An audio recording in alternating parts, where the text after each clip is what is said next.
Okay, mu majambo make Burundi Film Academy yaje gufasha abanyempano bumva ko bafite impano ariko babuze ahantu bazigaragariza na cane cane kugira ngo bashobore kuronka ahantu bashobora guhurira n'abandi bafite experience muri ibyo bintu vya filme kugira ngo bashobore guhana ahantu bumenye hamabona ukuntu bashika mu muhamagaro wabo. Bon, ikijanye no kwinjiramwo nkuko twari twakivuze ariko reka n'ubu tukivuge. Tuzobicisha kuri page ya Fanny Lavine, tuzoshishaho itangazo peut-être even kuva no munsi, hanyuma komsa ibisabwa bazoca babibona mu itangazo kuko twebwe si ishure nkuko nayivuze ni centre, kandi centre yacu izobiri payant local, tuzoipea ibikoresho tuzobipea, nukuvuga ngo twe tuzosangira gusa izo dépenses nabo tuzoba turiko turakorana ico gikorwa. Bo inyungu zo nta nikindi kintu atari inyungu kuko filme zikogwa nubundi zakogwa neza, ariko hari ikindi kintu izoza yongera ko gatonyi cyane abashaka kisumbuye kuko na cyane ko iyo uri kurakora ibintu burya utararonka ubumenyi ntubikora cyo kimwe n'igihe ufise ubumenyi cyangwa uhuye n'abandi bantu bafise ama experience bariko barakongereza ubumenyi. Twizera neza ko impact zo positive kubijanye n'ivyo twe nituje gukuraho ivyo abandi bariko barakora canke tuvuge ngo tugira tuzana ibintu biri special, ariko twebwe ikintu twizeye ni ukuja hamwe n'abafise ama experience tugahana hana ubumenyi. Niba Abel Nduwayo afise ubumenyi muri iki, Fanny Lavine akafise ubumenyi muri iki, Sabasa akafise ubumenyi muri iki, kuja hamwe ubwo bumenyi bwose abantu bafise umuntu mwagenda butwaye bwose. Nico gituma rero twebwe nizo nguvu zacu. Hanyuma ikindi kibazo warubajije abazokwigisha no kuvuga ico vyumva birumvikana, nta mwigisha ari presi azoba hari. Jewe ubumenyi mfise aho bugera nzobutanga, Fanny abutange n'undi muntu abutange, komsa to building ikintu turi kumwe n'abafise ama experience n'ubumenyi. Nuko twoshika ku ntumbero yo gukora amafilme aba international, amafilme meza gusumba ayo twahora dukora, kuko ugiye kuraba kino gihe turakora amafilme turi benshi cyane kandi gose, ariko ugasanga hamenyekanye bamwe kubera nyine ubwiza bw'amafilme dukora atari kirenga. Ariko Burundi Film Academy tuzoshobora guhanahana ama experience dufise hama dukora ikintu ciza, filme y'u Burundi ibe mpuzamakungu. Kuri twebwe Leonce Ngabo c'est mon idole muri cinema y'u Burundi, kubera ko ni Tete Leonce Ngabo nibaza ko na Festival bitari kuhaba, nibaza ko zijya trophée Fanny Lavine aheruka gutwara yamaze gutwara n'abandi bamaze gutwara batari kuzibona. Donc il est notre héros vivant. Nico gituma mu bintu bijanye na cinema ntitwoshobora kumubura, ni naco gituma na conference de presse yatanguye itevye kuko turendereye uwo munyakubahwa Leonce Ngabo. Nico gituma rero c'est un honneur kuri twebwe, niteka kuri twebwe na cyane ko yatwemereye kudufasha no kudufata mu mugongo muri vyose. Ico ngiriye ko ndacishura kubera ko no muri conference nababwiye yuko ijya filme Intera Jalousie, no kuvuga ngo ni filme yakozwe sukuvuga ngo na filme irenze gose, ahubwo ni filme yakozwe ku manorme ya cinématographie. Ntibapfa gufata plan uko bishakiye, ntibapfa donc scénario ni nziza, yanditse neza, ilightinze neza, en plus il dans une langue internationale. Nico gituma yabaye nomine mu ma pays ari international. Nico gituma mu pays hanze, nico gituma tuvuga duti no muri academy à long terme tuzona hashira na department y'indimi kugira ngo twige indimi ku buryo dushatse gukora filme y'igifaransa turonka abacteurs bashobora kwactinga, cyangwa badutumye ko nk'ubu tugize opportunité ngo bakadukastinga muri Nigeria ko atakirundi bavuga, ubaye utazi icongereza wokina gute. Nico gituma ico rero nico cantumye numva yuko iyo filme ni filme de référence, ariko ntidushaka kuba gukora ijya dushaka gukora ama filme arenze ijya. Murakoze cyane. Batumire biteka abanyamakuru n'abanditsi, namwe mwese mukorane ngaha, mwaramutse neza. Ku mazina nitwa Faxine Uwimana bashibasi kuri Fanny Lavine, nkaba directrice wa Burundi Film Academy, hongera nkaba ari je ndongoye Twafa Films Company. Kubwanje nta byinshi mfise no bavuga kuko mugenza Geribert yabivuze, ariko je kintu nyamukuru cyatumye shigikira uno mugambi wo kugira Burundi Film Academy no kubera ko abantu benshi ku munsi bama bansaba ngo ndabashire mu mwuga wo gukina amareresi, ariko nababaza bakambira ko batarigira babikora ariko bavyumvamo. Ni vyiza kugira kumva ko ufite impano, ni vyiza, ariko ni navyiza cyane iyo ugize ahantu ukuru ubumenyi nabuke ugakora ikintu uzi. Ndashimira cyane Festival kuko ariyo cyane yadugije carrière yanje yo gukina amareresi kubwa ama formation itegura n'ibindi bigo nka Pasak Burundi baza baradutegura amaformation tukayajamwo ariko si benshi bashobora kugira ayo mahirwe yo kuja muri ayo maformation hano havuye ikicyumviro cyo kuvuga ati reka tugire Burundi Film Academy kugira ngo ba bantu biyumvamwo iyo mpano yo gukina filme nabo baronke ahantu baza guhera kugera igihe bazoshika mu rwego rwo kuja mu maformation ya Festicab n'izindi. Kuri iyo mpamvu rero novuga ko imiryango iruguruye kuri ba bantu bose baba banyandikira bantelefona bavuga ko bashaka kwinjira muri sinema barashobora kwiyandikisha hama tukazokorana hamwe kugira dukoranire hamwe n'abafite ama experience kugira dushobore kwigishanya ibitandukanye. Twebwe ubwacu ntidushoboye twenyine ariko hari abandi bahinga bazo bidufashamo nkuko mwagiye muvyumva nga Valence yabitwemereye kuzotuba hafi. Hari abandi benshi bafite ubumenyi burenze bwo twe dufise muri sinema bazo bidufashamo. Ndabashimiye cyane rero kandi ndababwira yuko by'ukuri Burundi Film Academy hariho impinduka idasanzwe izozana muri carrière ya film kuko twebwe ubwacu ni twebwe bo kwironderera aho guhera nkuko umwana mukuru afata ukuboko mutoyi kugira ngo amumenyereze gutambuka natwe niko twishimira kuzokwakira abatoyi bacu tukabamenyereza gutambuka muri uwo mwuga wa sinema. Murakoze. Jewe mu by'ukuri kose igihe Libere quand il m'a contacté pour me parler de ce projet, j'étais très content. Et j'apprécie qu'aujourd'hui, il n'y a pas que moi seulement devant. Il y a aussi mon ami Raymond Tiendré-Biogo qui nous vient du Burkina Faso. Ça veut dire déjà, dès le départ, il y a une ouverture. Il faut savoir que nous nous retrouvons dans la mondialisation de toutes les affaires et en particulier l'industrie cinématographique qui nous concerne aujourd'hui. Quand il m'a parlé du projet Burundi Film Academy, moi je n'ai fait que l'encourager. Pourquoi? Mukirundi avugati ubugirigiri bugira babiri. Quand on met nos forces ensemble, nous sommes condamnés à avancer. Pas plus tard qu'hier, avant-hier, j'ai organisé un grand atelier à l'intention des hauts cadres du gouvernement et le Parlement, l'Assemblée nationale, le Sénat, tous les ministères qui sont concernés par la culture, parce que vous devez savoir que la culture est transversale, elle touche tous les domaines. Une justice qui ne se réfère pas à la culture d'un peuple, Pilagoran. La culture de l'environnement, la culture de l'agriculture, la culture vraiment de tous les domaines, l'intérieur, la sécurité publique. Ingene kera bafashanya hagize nk'igiteye mu rugo umuntu yarasha gukoma karuru bose bakaza bariruka gufashanya. Ico kintu rero kitariyo kiriko kiratituka nyamusanga umuntu ashaka kumunigira mu nzu akamutwara n'utwe twose atawe intervenir. Donc la culture se trouve dans tous les domaines. Et pour moi cet atelier venait à propos donc pour dire que ikinuchanyu kije vraiment à point nommé. On a parlé du Festicab. Il n'y a pas que le Festicab. Mourafse Coprodac, collectif des producteurs pour le développement de l'audiovisuel et du cinéma. Mourafise Burundi Film Center, Yokwa Papi Jamaïque. Hariho Iturere Live. Abo bose basenyera ku mugozi umwe. Iyo agize iki kintu, si ukuvuga ngo aje gukonkurrensa le Festicab, cyangwa il vient en compétition avec le Burundi Film Center, ou qui vient en compétition avec le Coprodac. Non, au contraire. Mettons-nous toujours en tête, quand vous avez la diversité, n'est-ce pas, de secteurs ou d'actions qui convergent pour le développement d'un même secteur, c'est de tant mieux, c'est très bon. Et il faut encourager ça. Nukugira ngo mwumve igituma nabishigikiye, hama n'ivyo ndimwo. Nta kindi kindazishinge atari uko twotera imbere. Sino bikora vyose je nyene ngo nabishobore. Iye natangura Festicab urumva nari muri twose. Nk'uyu munsi iyo ngize ama formation muri Festicab, j'associe qui? J'associe le Coprodac.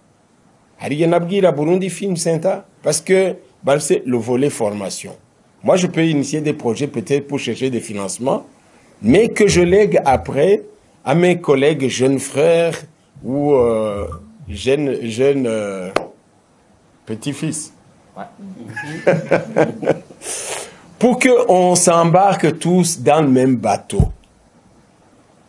Vous allez constater que dans mon catalogue annuel, dans le catalogue annuel du Festicab, il y a toujours un espace réservé à tous ceux qui œuvrent dans le cinéma. Et c'est un espace que j'offre gratuitement. Pourquoi? Parce que je veux faire connaître ce qui est en train de se passer dans ce secteur. Et plus on va faire du bruit, plus on va se faire entendre. Alors, en revenant à l'atelier d'avant-hier, c'est pour préparer le terrain, pas seulement pour le Festicab, mais pour l'industrie cinématographique en général.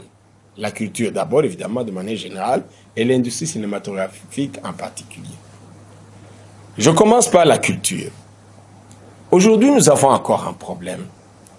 La culture, pour certaines personnes, si pas la plupart, même parfois, certaines personnes qui sont impliquées dans l'administration, considèrent la culture sur le plan folklorique. Bimwe bita utugenegene. Mu Kirundi babwita utugenegene, kamwese muca muva ico bivuga. N'utuntu on peut s'en passer. N'utuntu tutafise akamaro. N'utuntu pour kunezeza abantu canke kuyayata canke kurota. Erga rige bishika tuko turavuga ibintu ingene bofasha la culture. Non, ça peut venir en dernier lieu. Ça, c'est pour le divertissement. Bakakuyati, comment tu vas divertir les gens qui sont affamés? Bakibagira yuko, à travers la culture, justement, turashobora kubigisha ingene bataba affamés. Vous comprenez ce que je veux dire? Parce qu'on a bien dit la culture, elle est dans tous les secteurs. Si les gens sont affamés, il faut se dire pourquoi ils sont affamés. Et la culture peut leur donner des solutions ou des issues, des pistes justement pour ne pas être affamé. Il y a un adage français qui dit à un affamé, il ne faut pas donner du poisson, apprends-lui à pêcher. Kuko amaze kwiga kuroba ntazokwama yagukeneye. Arashobora kumenya ati ndashobora kuja kutanganyika, ndashobora kuja mu Kirundo ahantu hari ipoisson, jeje nkazirobera. Donc, murumva ingwano dufise irakomeye gose kugira ngo bumve ico imico kama n'akaranga vyomarira abene gihugu, ce que j'appelais le rôle de la culture dans la cohésion sociale, n'iterambere, ce que j'ai appelé le rôle de la culture sur le développement, dans le développement durable. Turi hose. Mbe murazi yuko igenagira gitolengra. Abantu bari baronse ubuzi, c'était des centaines et des centaines. Ndetse najya abatekinisiye yavuze hejuru, abakomediye bagiyemwo bariga kukina, mais ari abantu benshi, abashoferi, ubu restaurant bwari ngaha mu gisagara, n'abazungu bavuye hanze batuye ati tujane mu Bwiza, tujane mu Kamenge, baje kuraba akabenzi, ico gindi kari bwabe umugabo, bagenda akaraba nk'iyo melange. Bati tujane kuraba aho twogurira amashati authentique, tuje kuraba souvenir authentique. Urumva bica bijana vyose, les artisans ils trouvent leur compte, les restaurateurs ils trouvent leur compte, les hôteliers ils trouvent leur compte, les artisans ils trouvent leur compte, tout le monde. Le cinéma c'est une grosse industrie pour ceux qui l'ont compris depuis longtemps. Yalikuwa aravuga tout à l'heure ati ingene twogurisha igihugu. Les Américains qui l'ont compris depuis longtemps, c'est pas pour rien qu'ils investissent des milliards et des milliards dans le cinéma. Parce que au-delà du divertissement, c'est la création d'emplois, mais c'est aussi faire connaître les États-Unis comme le pays le plus puissant du monde. Effectivement. Moi, la dernière fois que j'étais au Japon, j'étais surpris qu'on a aba japonais bamba ma pocket down. Mais babibonye, c'est muri image. Les jeunes Burundais pocket down. Les jeunes Burkinabés pantalons déchirés. Mais tout ça on le voit à travers les images. Alors, Pourquoi ne pas s'organiser maintenant, nous, en tant que Burundais, en disant que notre culture, notre patrimoine, nos richesses, nos valeurs soient traduites à travers nos images que nous allons montrer à l'extérieur. Inhambo, kuririmba.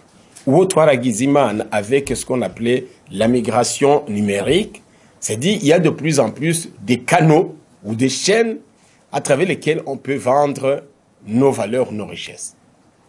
Pour être bref, à chaque fois, en termes de conclusion, toi, qui muri atelier, hazocamo vyinshi. Hariyo comment mobiliser des financements au niveau national, comment mobiliser des financements au niveau international, comment améliorer la qualité de nos productions. On revient à ce qu'il a dit tout à l'heure, le besoin des centres de formation. Si tout au moins des ateliers de formation toza turagira. Kugia muronge, donc que vous soyez équipés de plus de bagages techniques, artistiques, afin d'améliorer vos productions. Muri Festicab, vous savez, je l'ai commencé en 2009. Ce n'est qu'en 2021, l'année passée, que nous avons accepté pour la première fois la compétition des longs métrages des Burundais. Sizari nziza cyane, mugabo igikuru twarerekanye ko hari aba createur bashaka kuzigira. Niba harimo amakosa ntaco tuzobigisha ingene bazihinyanyura ku buryo bwa none, ku buryo bwiza, siko bagatera imbere. Umaze kuja muri competition rimwe kabiri gatatu azobona yuko iyikurikira bishoboka ko yisunura akarenza ngaho. Dans le festival, nous avons créé beaucoup de partenariats avec des festivals internationaux. Vous savez qu'actuellement, je suis le président de l'East African Film Network. Mais il y a un réseau des festivals des professionnels du cinéma dans la région de la communauté est-africaine. Donc, c'est d'autres occasions pour faire connaître vos films. Je dis que Mugizaga film, tangura mukiumvire mu Kirundi. Pourquoi? Parce que dans la langue nationale, la réflexion vient spontanément.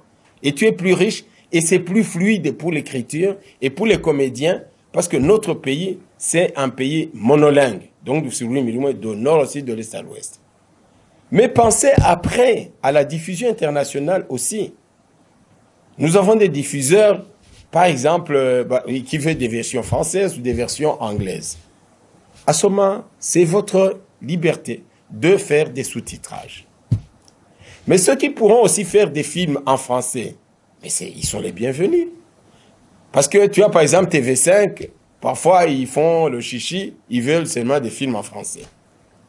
Bon, je ne sais pas, il va me compléter tout à l'heure parce que parfois TV5, je vois des films burkinabés ou maliens qui sont dans des dialectes, mais sous-titrés. Alors quand je parle des sous-titrages, parce que le dubbing là, le doublage, il a tchatogoye, parce que c'est un métier vraiment très complexe, mais on y arrivera. Donc, je ne pouvais qu'encourager votre initiative, parce qu'il y a beaucoup à dire, on aura l'occasion de se parler. Je vous donne rendez-vous au mois de décembre, parce que ce mois, j'ai organisé donc cet atelier à l'intention des hauts cadres du gouvernement et du Parlement. Le mois prochain, j'organise un atelier à l'intention des administratifs et des administratifs territoriaux et de la sécurité. Pourquoi? Parce que une fois, il y a un musicien qui m'a dit, chef, moi je voulais organiser ici un spectacle. Monsieur l'administrateur m'a dit, il faut payer d'abord 10% parce que c'est une nouvelle loi. Moi j'ai demandé, cette nouvelle loi, elle est où? Je ne la connais pas. Maintenant 10%. None otanga 10% ico taradandaza. Uco tarinjiza. Mais 10% parti de quoi? Niya compréhension itaragirwa. Turiko turagirageza kugira sensibilisation. Tubabwire c'est quoi la culture, c'est quoi l'impact, c'est quoi les retombées sur les populations, sur les publics, sur le pays, etc. Et au mois de décembre, j'ai un atelier qui va concerner la plupart des producteurs. Je vais organiser un atelier à l'intention des producteurs cinéastes là. Kugira tuereke comment monter, d'abord comment cibler les bailleurs potentiels, ama comment préparer des dossiers. Ko turabikenera kenshi. Turakunda kuronka amapel à projet. Moi, nous, on ne fait que diffuser ça. Mais il y a un problème fondamental. Nous ne sommes pas habitués, nous ne connaissons pas encore comment remplir des dossiers. Parfois, il y a des institutions qui demandent des dossiers monumentaux. Amario Tukarati, comment réduire ça? Entre autres, une petite parenthèse, parmi les participants d'avant-hier, il y avait par exemple le Paège. Mourazi le Paège, Mourazi Kouyonv, Bige, ni banque, pour les jeunes entrepreneurs, Paège, Nayo. NIA, c'est l'institution qui a été mise en place par le président de la République, à laquelle il a mis à la disposition 48 milliards de francs. Parmi les innombrables, plus d'une centaine de projets, il n'y avait aucun projet de l'audiovisuel ou du cinéma, du 7e art. Bon, il nous a dit, mais c'est ouvert. Tout métier qui donne des possibilités d'emploi, de créer des emplois, ou de rendre les jeunes capables d'être autonomes, au fonctionnement, nous, on accepte. Trois rabis, vous gagnez, je dois le rencontrer très bientôt, Kouyango Tourabe. Est-ce qu'on peut organiser un autre atelier particulier par rapport à ça? Aurero, nzoeza ndamutumire muri rya atelier nzogira muri décembre, n'abandi nitwabona abazungu batwemere baze, notamment l'Union européenne, les représentants de l'IF, OIF, parce qu'il y a beaucoup de pistes de financement. Voilà, j'en arrête là. On va en discuter, sinon je peux être très long. Et moi, je ne fais que conclure en disant bravo Eric, bravo à ton équipe. Allez de l'avant. Le Festicab est là pour vous appuyer. Nous sommes en train de faire une synergie pour qu'on s'appuie mutuellement. Qu'on puisse participer régulièrement à toutes ces plateformes. Le FESPACO, il y a le Luxembourg African Film Festival. Il y a ZIF, Zanzibar, il y a moyen de s'exprimer par rapport à ça. Tous ces turazana amatrophée berekana ko bishoboka. Ngagito lenga yose amatrophée dans le monde entier. Ico gituma namenyekana. Na numwe yatanda yuko un film y'umurundi yobone ko mwaka kandi bagasanga irakomeye. Ash, naziga ndo nk'ibifaranga hamwe nasoka gacansanga aba ariko barasorora ntireke ivyo biyeri fata ibindi bintu tugira amahoro.